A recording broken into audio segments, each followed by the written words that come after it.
Bienvenue dans cette nouvelle édition du 12-15. Voici les titres de l'actualité. Élection présidentielle en République démocratique du Congo. Allons-nous vers un nouveau rendez-vous manqué?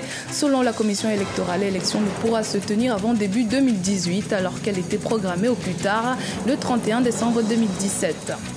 Chaque année, le secteur informel génère des milliards de dollars en Afrique. Son importance est indéniable. Dans certains pays, il représenterait jusqu'à 65% du produit intérieur brut. Et puis nous recevons aujourd'hui Héritier Watanabe, chanteur, danseur et autocompositeur, interprète congolais.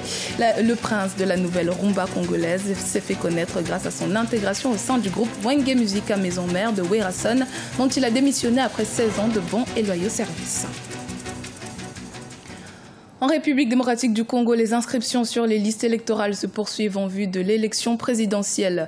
Parallèlement à cet enrôlement, les Congolais sont toujours dans l'attente d'un calendrier électoral pour ces élections prévues pour la fin 2017. Un scrutin qui, selon la commission électorale, ne pourra pas se tenir avant début 2018. Zara Mohamed Moutiu. La refonte du fichier électoral devrait se poursuivre jusqu'au 31 juillet en République démocratique du Congo. La commission électorale vise les 42 millions d'inscrits. Dans la capitale Kinshasa comme dans les 11 provinces du pays, les autorités continuent d'appeler à la mobilisation autour de cette élection présidentielle. Un scrutin très attendu mais dont la tenue demeure incertaine. Et les récents propos du président de la commission électorale sont loin de rassurer les Congolais. Le scrutin initialement prévu en 2016 puis finalement repoussé à fin 2017 ne pourra finalement pas avoir lieu avant début 2018. Le Congo a aujourd'hui la possibilité d'une première alternance pacifique. Mais cette alternance pacifique ne peut se faire que si on organise bien les choses sans qu'on ait dans la précipitation. À la suite de cette annonce, l'opposition congolaise se dit indignée. Dans l'accord signé le 31 décembre 2016, pouvoir et opposition s'étaient pourtant engagés à organiser les élections présidentielles, législatives et provinciales au plus tard en décembre 2017. La CENI n'a pas encore fait une déclaration. La CENI va procéder à une évaluation en bonne et due forme du processus conformément à l'accord du 31 décembre. L'accord indique en effet que la CENI procède avec le gouvernement et le Conseil national de suivi de l'accord à une évaluation et il pourrait déterminer la date. Dès cela, après cette évaluation, la CENI va publier le calendrier électoral. Un second report des élections risque d'aggraver la crise qui prévaut en République démocratique du Congo depuis le maintien au pouvoir du président Joseph Kabila. L'accord passé le 31 décembre 2016 avait permis d'apaiser les manifestations. Bilan de la deuxième session parlementaire au Cameroun. 9 projets de loi ont été examinés et adoptés. Projets relatifs entre autres au cumul des fonctions et au code de justice militaire. Thierry Ngongang, Idelette Mirabel-Bisson. 9 projets de loi soumis aux 180 membres de l'Assemblée nationale camerounaise ont finalement été votés au terme de la seconde session ordinaire qui s'est tenue du 8 juin au 7 juillet 2017. Il s'agit entre autres des projets de loi relatifs au Code de justice militaire, ceux modifiant l'organisation et le fonctionnement de la Cour suprême par la création de la section du Common Law, ou encore ceux portant statut général des entreprises et des établissements publics. En ce qui concerne le nouveau Code de justice militaire, il s'inscrit dans la dynamique de modernisation des forces de défense initiée depuis 2001 avec en toile de fond un renforcement de l'état de droit. Tous les projets sont intéressants et peuvent retenir notre attention puisqu'il y a la modernisation, la modification du code de justice militaire qui doit être un complément à la modernisation de la justice au Cameroun, puisqu'on a un code de procédure pénale qui a déjà été adopté, puis un code pénal récemment l'année dernière. Donc le code de justice militaire ne peut que rentrer dans la même droite ligne. Après cela, nous avons toutes les lois qui ont été prises pour les entreprises et établissements publics. Nous pouvons dire, et comme il a été annoncé, qu'elles ont été prises sous l'influence des institutions financières internationales suite aux difficultés économiques que connaît la sous-région. Le projet de loi portant statut général des entreprises et des établissements publics a quant à lui suscité des controverses au sein de l'opinion publique. Réclamé par les institutions financières internationales, il vise à dépoussiérer l'actuelle loi sur les établissements publics en vigueur depuis 20 ans, mais très peu appliquée, notamment en ce qui concerne la durée de mandat des dirigeants. C'est une loi qui vise un peu la diminution des cumuls. Des cumuls au niveau des présidents des conseils d'administration, par exemple. Là, les ministres ne peuvent être que présidents du conseil d'administration seule fois, d'une seule société, je veux dire. Et de même, par exemple, les députés n'ont plus droit à être présidents des conseils d'administration des sociétés publiques. Il est la question que chaque société publique ne puisse avoir qu'un seul président de conseil d'administration. L'avènement de la section anglophone de Common Law à la Cour suprême va ainsi renforcer le fonctionnement du système judiciaire, car elle représente une avancée notable dans la promotion du multiculturalisme au Cameroun. Tous ces projets de loi entreront en vigueur dès leur promulgation par le président de la République. Difficile à quantifier par nature, l'économie informelle occupe une place centrale sur le continent. Commerçants, artisans, couturiers, le marché informel représente aujourd'hui entre 20 et 65% du PIB des pays d'Afrique subsaharienne. Les détails avec Idelette Mirabel-Bissou. Le marché informel représente entre 20 et 65% du produit intérieur brut des pays d'Afrique subsaharienne. Selon le Fonds monétaire international, dans des pays comme l'île Maurice, l'Afrique du Sud ou encore la Namibie, l'économie informelle varie entre 20 et 25% du PIB, tandis que dans d'autres comme le Bénin, la Tanzanie ou le Nigeria, elle varie entre 50 et 65% du PIB. Au nombre des facteurs qui stimulent le développement du secteur informel en Afrique, au sud du Sahara, les charges fiscales et sociales, la qualité des institutions et la taille du marché.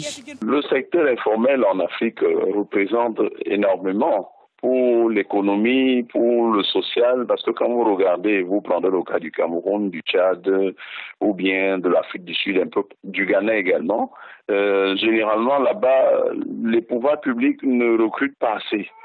Donc le secteur informel reste encore un bassin, le plus grand fournisseur d'emplois. J'aime bien appeler ça un amortisseur social. La reconnaissance du secteur informel par les États se présente comme un préalable à l'élaboration de politiques publiques. Formaliser les activités de ce secteur est une préoccupation des États. En Afrique de l'Ouest, par exemple, l'informel représenterait environ 75% des emplois. Au Sénégal, des avancées considérables ont été enregistrées. Au Sénégal, le secteur informel est proéminent parce que le dernier recensement des entreprises a montré que 97% des unités économiques sont du secteur informel. Le gouvernement comprend un ministère en charge du secteur informel. Et ce ministère, justement, a mis en place des instruments pour la promotion du secteur informel à travers 3 axes. Il y a la formalisation de ce secteur, son encadrement et son financement. Aujourd'hui, les États réfléchissent sur la mise en place de cadres réglementaires adaptés à la réalité économique de chaque pays. Les régies financières, notamment la douane et les impôts, véritables entrées de devises, ont peu de capacité d'intervention dans le secteur informel. Ancien membre du groupe Wenge Musica Maison Mère, Héritier Watanabe se révèle en solo dans son premier album Carrière d'honneur Retirada, sorti en 2016. Le chanteur veut s'imposer dans le paysage de la rumba congolaise. Son objectif, lui donner un nouveau souffle. Bonjour Héritier Watanabe, merci d'avoir accepté notre invitation. Merci, bonjour Corinne. Alors, vous êtes en concert ce dimanche 15 juillet pour la première fois. C'est samedi, 15 juillet, d'accord, pour la première fois à l'Olympia à Paris, après avoir fait partie d'un groupe. Comment vous vivez cette nouvelle expérience en tant qu'artiste solo? Si, je fais plus de 16 ans dans un groupe expérimenté avec un président formateur qui m'a aidé à émerger. Et après 16 ans et demi, 17 ans comme ça de loyaux services, je m'étais décidé de me retirer pour créer mon propre groupe, la Team Wata, et sortir mon premier album, Carrière d'honneur Retirada. Et ça va, ça se passe bien, pour preuve. La façon dont l'album s'est comporté, ça nous a ramené à signer un contrat à l'Olympia de Paris, qu'on fera le samedi 15 jours. Dans 2 jours. Alors, est-ce que vous allez proposer à vos fans des exclusivités ce samedi? Je verrai bien, mais normalement, c'est une présentation d'album. Comme c'est mon premier concert ici à Paris, je dois d'abord présenter mon album, faire peut-être des anciens sons aussi que j'avais fait avec mon ancien groupe. Et pourquoi pas leur faire goûter un peu. Là, vous présentez votre nouvel album, pas Carrière c'est ça, là. d'honneur. Mon album Carrière d'honneur. D'accord. Et vous préparez un nouvel album pour bientôt? Si. Bientôt, là, on va commencer les enregistrements avec mon producteur David Monceau, car c'est lui qui fixe aussi des règles, aussi, des règles du jeu. Et donc, voilà. Je sais que vous avez un contrat de 5 ans avec... Avec lui, des 5 ans répartis dans 3 albums. D'accord. Alors aujourd'hui, on remarque que la musique congolaise est en perte de vitesse face aux Nigérians, aux Ghanéens, aux Tanzaniens même. En tant qu'ambassadeur de la rumba congolaise, comment est-ce que vous comptez remettre ça au goût du jour?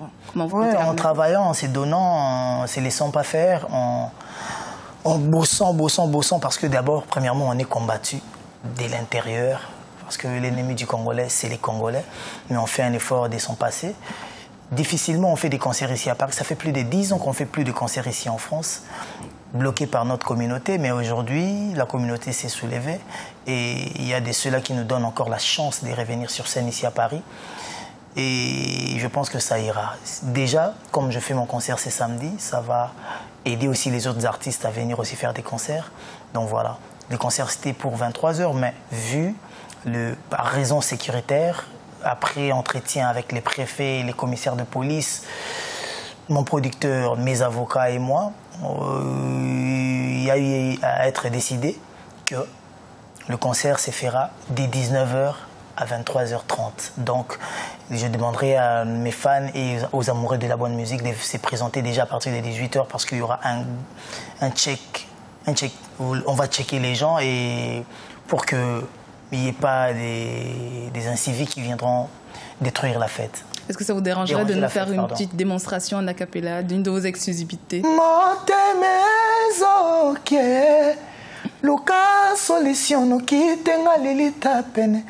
Ambulance kumbaka babeli kumbinga bokonote mama ye motebo kendo tikange pa ya Corinne banasuka bakanga kamvula na kokite kokanga ba alarme lizibana matama beme masengo. Merci beaucoup, Héritier Watanabe. Merci d'avoir répondu à nos questions. On vous souhaite bonne chance, beaucoup de succès pour votre concert ce samedi à l'Olympia. C'est à moi de vous remercier et à remercier Africa 24. Ce journal a été réalisé par l'ensemble de la rédaction. Merci de votre fidélité. Dans un instant, une nouvelle édition de l'actualité sur Africa 24.